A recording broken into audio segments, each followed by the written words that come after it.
Chairman professor Kodandaram వ్యాఖ్యలను MP Balka Suman ఖండించారు.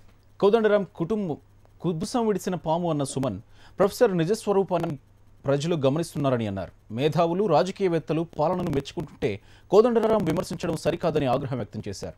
ఏది పడితే అది మాట్లాడితే ప్రజలు నమ్మరన్నారు.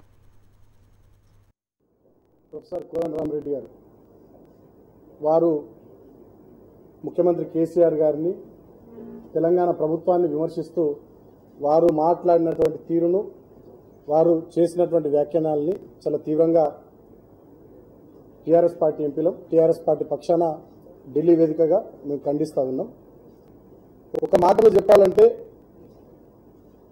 కుబుసం విడిచినటువంటి విషపు నాగు కోదండరామరెడ్డి అనేటటువంటి విషయాన్ని నిన్నటి వారి స్టేట్మెంట్ ద్వారా తెలంగాణ ప్రజలంతా అర్థం చేసుకుంటా ఉన్నారు. వారి నిజ స్వరూపం, వారి నిజమైనటువంటి వైఖరి నిన్నటి వ్యాఖ్యల వల్ల బయట ప్రపంచానికి తెలియవచ్చిందనేటటువంటి విషయాన్ని సందర్భంగా మీడియా ద్వారా మేము గుర్తు చేస్తా ఉన్న అందరికీ.